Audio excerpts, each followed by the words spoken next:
Which aircraft part do you think has caused massive supply problems in the making of an airliner? Well, it's probably not what you're thinking. Picture a brand new jet rolling off an Airbus assembly line in Toulouse or a Boeing jet at Renton or Everett in Washington State. Its computers are humming and it even has that new car smell in the cockpit as it rolls out of the paint shop in the colours and logos of the airline that's eager to take delivery. And yet, it can't carry a single passenger. Instead, it will be delivered straight to storage.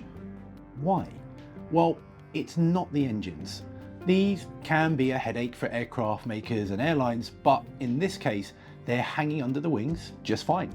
Are there certification issues? Well, actually that could be part of it, as we'll see, but actually the main issue stopping delivery here is missing passenger seats. Really. This is not a theoretical problem. Take a look at this. This should have been the business class section of Iberia's first Airbus A350 back in 2022. Those seats weren't available, so the airline fitted these economy seats temporarily, but didn't put them up for sale. That looks like nice legroom, doesn't it? Now, this clearly isn't a good look for Iberia. So most airlines facing this problem do what I said earlier. They just put these planes into storage, which is expensive. Now, you may have watched Petter's earlier video about the way airlines use these seats and how it has evolved over time in different parts of the world. And in that video, he also happened to mention how expensive airline seats can be to make. A single business class seat or a first class suite can cost as much as a luxury car. And the newest and most complex ones can cost as much as a house. Now, that wasn't the main part of that video, but in the comments, one of the most common questions we got was, how can seats possibly cost that much? And why are they such a big deal? And those are great questions. So today we're going to be looking at the technical side of these seats and why they can be such a headache. Because especially now, seats have become one of the airline industry's single biggest bottlenecks in getting airplanes into the sky. And for some aircraft types and airlines, they've become such showstoppers that they really are a worse problem than the usual aircraft production bottleneck: engines. We will also see why only a few companies in the world actually make airline seats. And we'll talk about some of those wild seat concepts you may see online from time to time, like standing seats or double-decker economy, and why you probably shouldn't hold your breath waiting for them. But let's start with something that Petter touched on in the other video. Every single seat on an aircraft is a tiny piece of real estate that the airline hopes to monetize, whether it's basic economy seat or a private suite near the front of the plane. And the way those seats are designed, built and installed plays a massive role in determining how profitable or unprofitable the airline will be. And airlines obsess over seats for three main reasons. First, safety.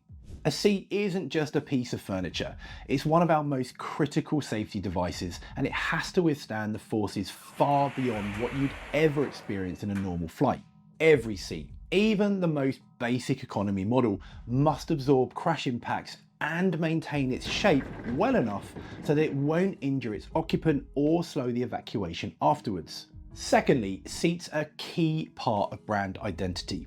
Given how everything in aviation is tightly regulated and controlled, seats are one of the very few areas where an airline can truly differentiate itself from the competition.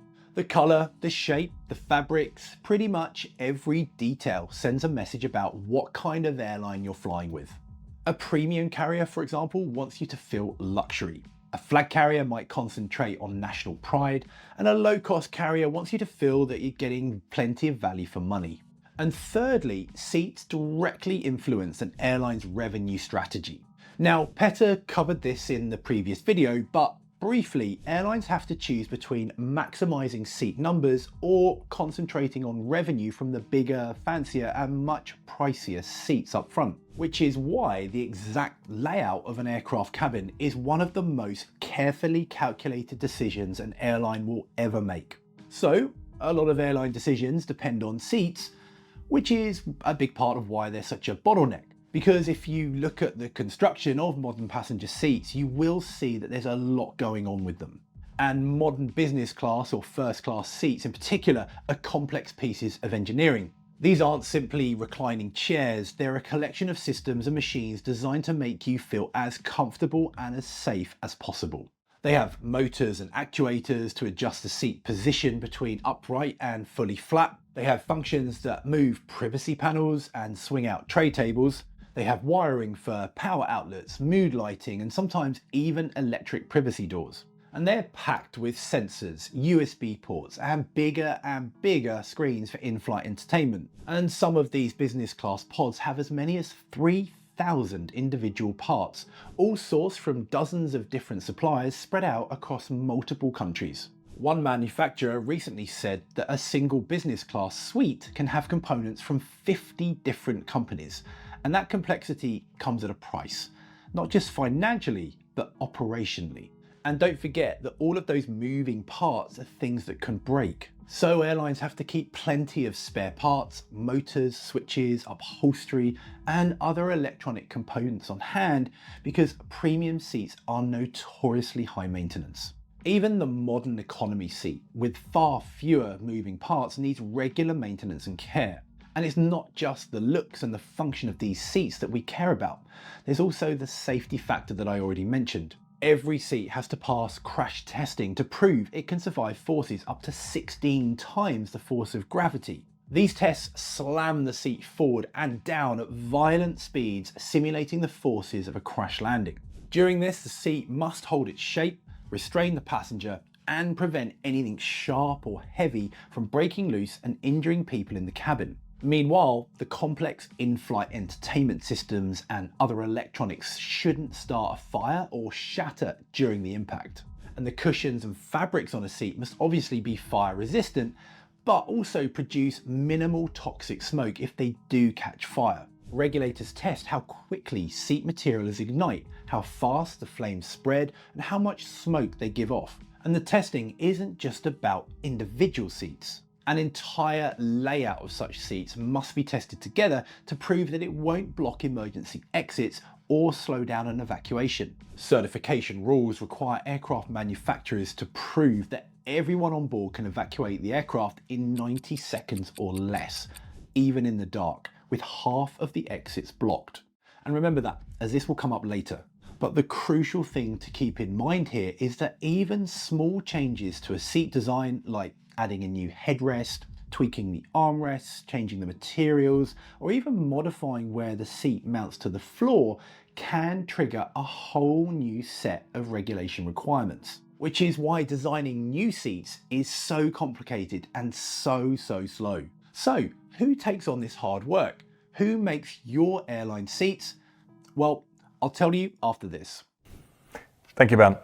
Let's be honest. The best gift that you can give someone is a plane ticket.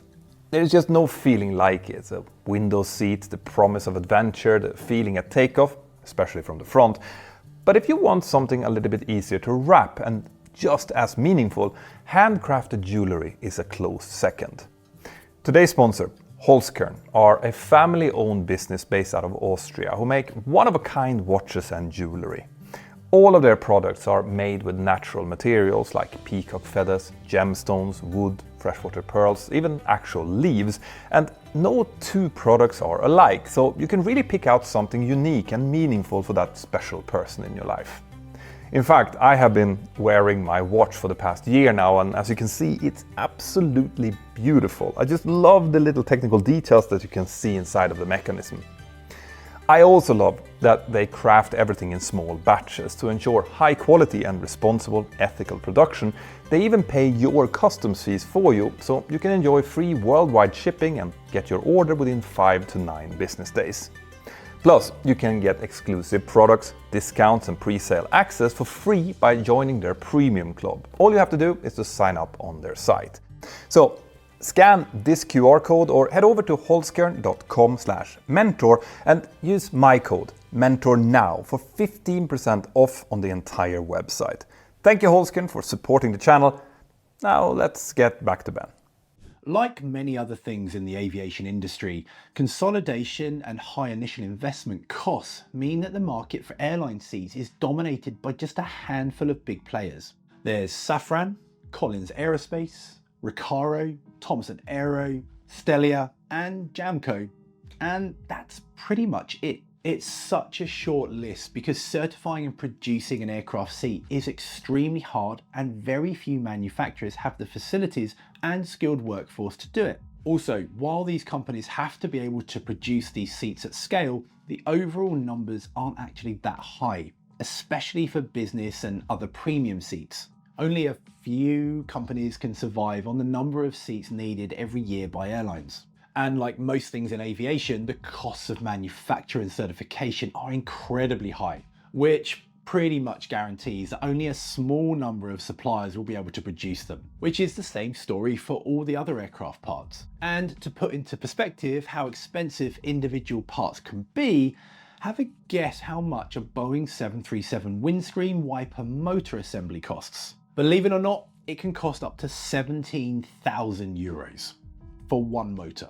Anyway, developing a brand new seat design from scratch can cost tens of millions of dollars in engineering, material testing, and paperwork. And of course, you can only spread these costs across as many of the seat designs as you can make. And that is a large part of why those fancy business class and first class seats can cost 50 or even 100 times as much as an economy seat. Spreading or sharing that cost has been getting harder and harder in recent years. Which brings us back to brand identity. Airlines really believe that premium seats in particular loom large in people's decisions on who to travel with.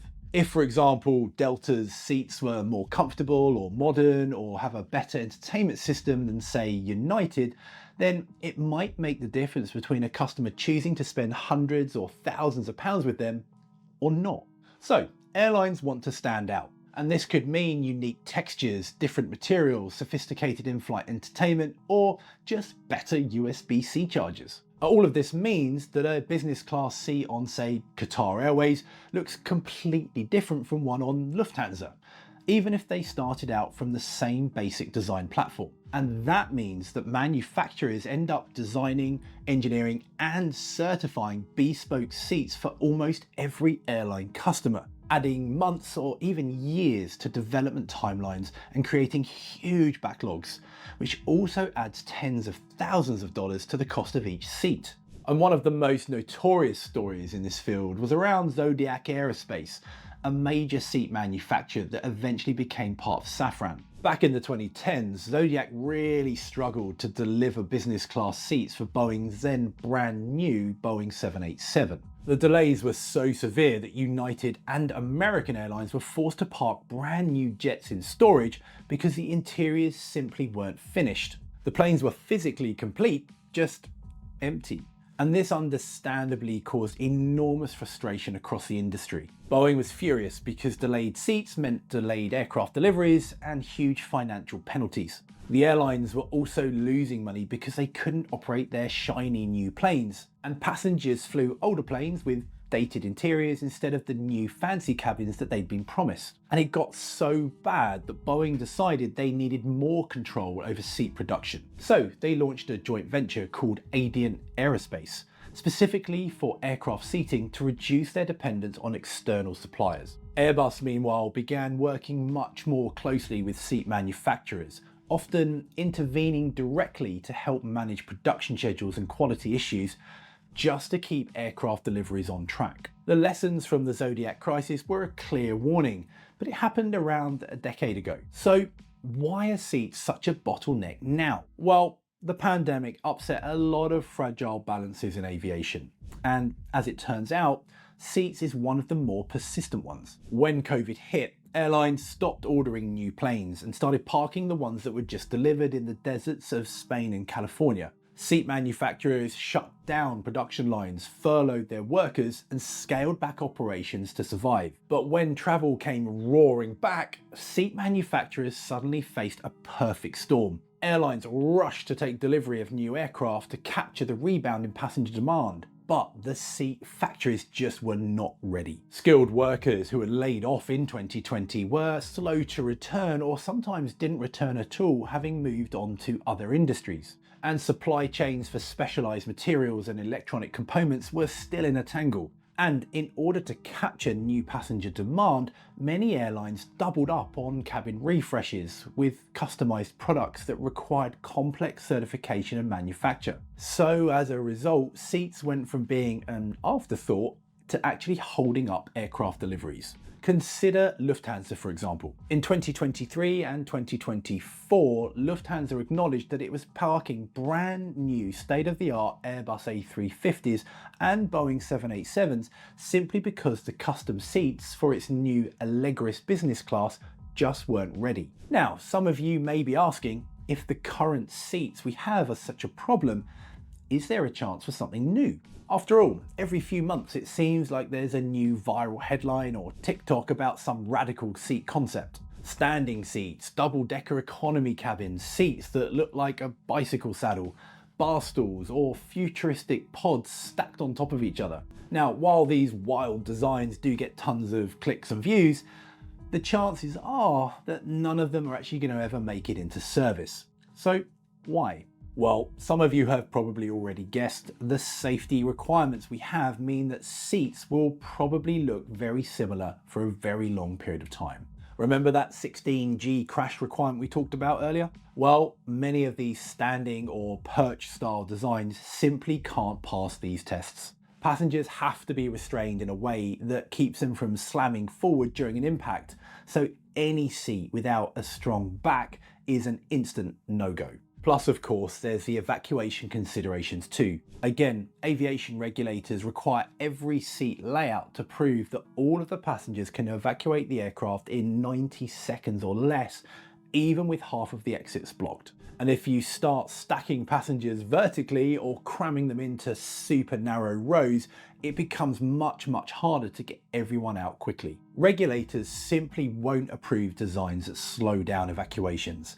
And remember that we have to consider passengers of all ages, shapes and sizes. Also, even if a new concept or radical seat design somehow passed the engineering and safety tests, airlines will still have to convince passengers to actually buy a ticket. And the reality is that most travelers would balk at seats that are too uncomfortable or just look unsafe. So while some of those ideas might look interesting or even fun, the reality is that in aviation, practicality and regulation always win. And for now, that means that changes in seat design will be mostly evolutionary rather than revolutionary. However, with that said, there is one area where we're seeing real innovation, and that's in the materials. Seat manufacturers are constantly searching for lighter, stronger composites that can handle the crash forces while shaving a few grams or even kilos off each seat. And saving weight matters, because every kilogram saved reduces fuel burn and emissions. Small weight savings from using composite materials and 3D printed parts for dozens or hundreds of seats per plane can quickly add up. For example, a row of economy seats in a 737 or an A320 today